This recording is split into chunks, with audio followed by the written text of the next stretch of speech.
क्या जी, इतने दिनों से आपसे कह रही हूँ कि घर में एक टीवी ले आइए, पर आप है कि सुनते ही नहीं। अरे भाग्यवान, नया टीवी कितना महंगा आता है, तुम्हें पता भी है। मैं कुछ नहीं जानती, नया हो या पुराना, आज शाम तक इस घर में टीवी आ जाना चाहिए। हाँ। रामू टीवी लेने घर से निकल पड़ता है। अरे नया हो या पुराना, टीवी तो टीवी होता है। एक काम करता हूँ, कहीं से पुराना टीवी खरीद लेता हूँ, कम कीमत में मिल जाएगा। चलते चलते उसकी नजर एक कबाड़ी की दुकान पर पड़ती है। क्यों भाई, तुम्हारे पास कोई पुराना टीवी है क्या?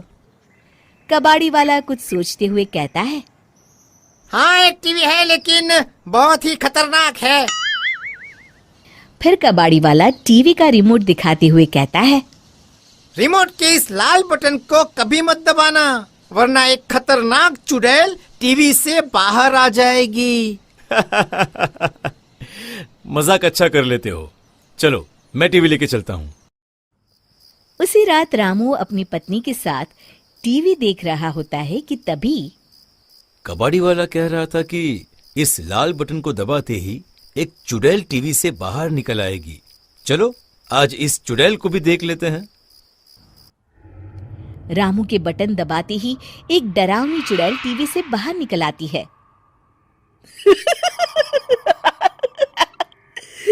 किसने मुझे जगाया?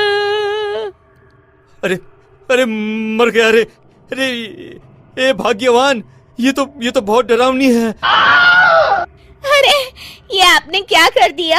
अब हमारा क्या होगा? ये चुड़ैल तो हमें खा लेगी। अरे ऐसे कैसे खा लेगी, मैं भी देखता हूँ।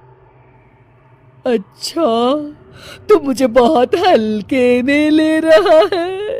अभी तुझे मजा चखाती हूँ। चुड़ैल रामू का हाथ पकड़ लेती है। अब तू मेरे साथ टीवी के अंदर चलेगा। मैं अकेली बोर हो गई हूँ। अरे नहीं नहीं चुड़ैल दीदी, मैं तो मजाक कर रहा था, मुझे छोड़ दो। अरे भाग्यवान, तुम वहां खड़ी खड़ी क्या देख रही हो? मुझे बचाओ। अब तुझे कोई नहीं बचा सकता। इस तरह चुड़ैल रामू को अपने साथ टीवी के अंदर ले जाने की कोशिश करती है। अरे कहाँ लिए जा रही है चुड़ैल? छोड़ मुझे। अरे कोई बचाओ, अरे बचाओ, अरे बचाओ। रामू की पत्नी रामू का हाथ पकड़कर खींचने लगती है। अरे चुड़ैल छोड़, मेरे पति को छोड़। तभी शोर शराबा सुनकर बाहर खड़े लोग अंदर आ जाते हैं और रामू का हाथ पकड़कर खींचने लगते हैं। अरे भाइयों, जोर लगाओ, छोड़ना मत। हाँ हाँ। अरे ये क्या, इतने सारे लोग कहाँ से आ गए? लेकिन मुझे कोई फर्क नहीं पड़ता, कितना भी जोर लगा लूं, मैं इसे नहीं छोड़ने वाली।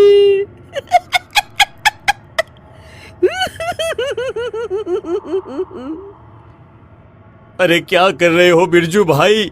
खाना खा के नहीं आए क्या? मुझे बाहर निकालो। अरे जोर लगा तो रहा हूँ, ये चुड़ैल तो मुझे खा जाएगी। बचाओ बचाओ बचाओ। तभी रामू की पत्नी उसके ऊपर पानी डाल देती है। अरे क्या बचाओ बचाओ चिल्ला रहे हो? टीवी लेने कब जाओगे जी? रामू अपने आप को देखता है और सब कुछ सपना था समझकर खुश हो जाता है और टीवी लेने बाजार की ओर चल पड़ता है। तभी उसे रास्ते में एक कबाड़ी की दुकान पर टीवी दिखाई देता है।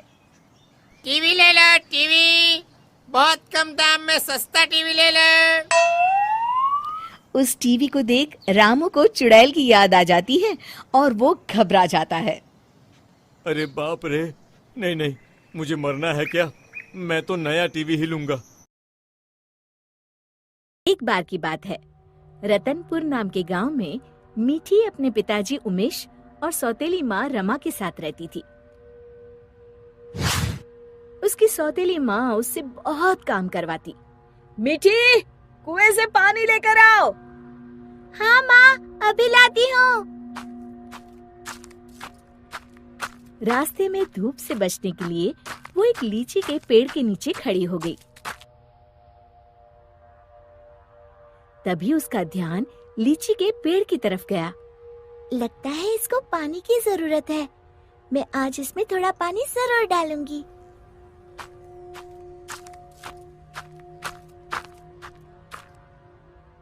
लौटते समय मीठी अपने घड़े से थोड़ा पानी लीची के पेड़ में डाल देती है। अब ये उसका रोज का नियम हो गया। जाते समय थोड़ी देर रुकती और आते समय थोड़ा पानी उसमें डाल देती। उसी पेड़ में एक चुड़ैल रहती थी। इतना ठंडा और मीठा पानी बड़े दिनों के बाद मिला है। एक दिन चुड़ैल ने सोचा, क्यों ना इस लड़की को दोस्त बनाया जाए। बहुत दिनों से मैंने कोई इंसान नहीं खाया। और वो मीठी की हम उम्र लड़की का रूप बनाकर कुएं पर बैठ गई। क्या नाम है तुम्हारा? मीठी। और तुम्हारा? अम्बी। अम्बी? अम्बी तो खट्टी होती है। तुम मीठी और मैं खट्टी, मतलब मीठी खट्टी। नहीं, मीठी खट्टी नहीं, मीठी अम्बी। दोनों खिलखिलाकर हंसने लगती है। अरे, मुझे तो तुमसे बातें करके बड़ी देर हो गई। और जल्दी से घड़ा लेकर घर के लिए चल दी। थोड़ा सा पानी उसने लीची के पेड़ में भी डाल दिया। चुड़ैल बहुत दिनों से अकेली रह रही थी। उसे मीठी का साथ अच्छा लगा। वैसे मीठी अच्छी लड़की है, क्यों ना इसे अपनी दोस्त बना लूं। ऐसे ही रोज मीठी और अम्बी कुएं पर मिलती और ढेर सारी बातें करती, खूब हंसती, खिलखिलाती। एक दिन, आज तो बड़ी देर हो गई, मीठी पानी लेने नहीं आई। क्यों ना उसके घर जाकर देखूं। ये सोचकर चुड़ैल मीठी के घर पहुंच गई। वहाँ उसने देखा, मीठी, अभी तक तुमने बर्तन नहीं धोए और पानी भी नहीं लाई। बस माँ, खाना खाकर अभी बर्तन धोती हूँ। कब से खा रही हो? जल्दी उठो, बहुत काम है। खाना खाकर मीठी बर्तन धोने लगी। आज मैंने लीची के पेड़ में पानी भी नहीं डाला और ना ही अपनी दोस्त से मिल पाई। तभी चुड़ैल ने जादू से पूरे बर्तन 1 मिनट में धो डाले। मीठी आश्चर्य से यहाँ वहाँ देख रही थी कि चुड़ैल उसके शरीर में प्रवेश कर गई और वापस आकर सोफे पर लेट गई। अच्छा, तो राजकुमारी आराम फरमा रही है। बर्तन कौन धोएगा? धुल गए। रमा को मीठी की आवाज भारी सी लगी। अच्छा, जादू से धोए हैं क्या? हाँ। अब झाड़ू कौन लगाएगा? कपड़े कौन धोएगा? तुम। और कौन? अच्छा, तो मुझे जवाब देती है। ये कहते हुए रमा ने मीठी का हाथ पकड़कर झकझोर दिया। पर मीठी रोज की तरह रोई नहीं, तो रमा को और तेज गुस्सा आ गया। मारने के लिए आगे बढ़ी ही थी कि मीठी ने उसका हाथ पकड़कर गोल घुमाकर छोड़ दिया। रमा तेजी से गोल गोल घूमने लगी। कुछ देर तक घूमने के बाद रमा ने एक बार फिर हाथ उठाने की कोशिश की। इस बार एक धक्के में रमा घर के चारों कोनों में टकराई और फिर एक कोने में जाकर गिर पड़ी। अब जाकर कपड़े धो। जाती हूँ। वो आराम से सोफे पर लेटकर टीवी देखने लगती है। थोड़ी देर बाद रमा कपड़े धोकर कमरे में आई। जाओ, जाकर झाड़ू पोछा करो। रमा कुछ बोलने ही वाली थी कि मीठी की लाल लाल आंखें देखकर डर गई। लगाती हूँ, अभी झाड़ू लगाती हूँ। इतने में मीठी के पिताजी आते हैं।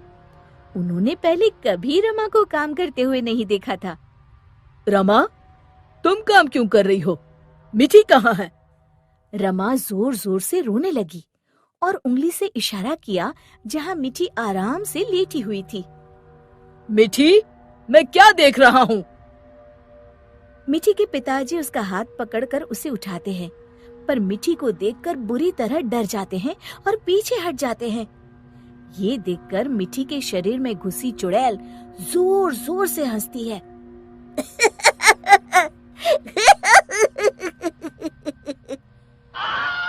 उमेश समझ जाता है कि मिठी पर चुड़ैल का साया है। कौन हो तुम और यहाँ कैसे आई? तभी चुड़ैल मिठी के शरीर से निकलकर लहराती हुई सामने खड़ी हो गई और गूंजती हुई आवाज में उसने कहा, मैं अम्बी हूँ। क्या कहा? अम्बी मतलब लीची वाली चुड़ैल? हाँ, और मीठी मेरी दोस्त है। तुम लोग उसे बहुत परेशान करते हो। मैं तुम सबको खा जाऊंगी। उमेश और रमा डर के मारे थर थर कांपने लगे। हमें माफ कर दो अम्बी, आज से हम ऐसा नहीं करेंगे। हाँ हाँ, हमें माफ कर दो, आज से हम ऐसा नहीं करेंगे। मैं कसम खाती हूँ मिठी को अपनी सगी बेटी की तरह ही रखूंगी। नहीं, तुम सब झूठे हो। अम्बी को बहुत गुस्सा देखकर मिठी बोली, नहीं नहीं अम्बी, तुम मेरी अच्छी दोस्त हो ना। मेरे माँ पिताजी को कुछ मत करो। नहीं, इन्हें सबक मिलना जरूरी है। तुम्हें मेरी कसम। ठीक है, अभी छोड़ देती हूँ, लेकिन जब भी तुम्हें मेरी जरूरत हो मुझे बुलाना, मैं फौरन आ जाऊंगी।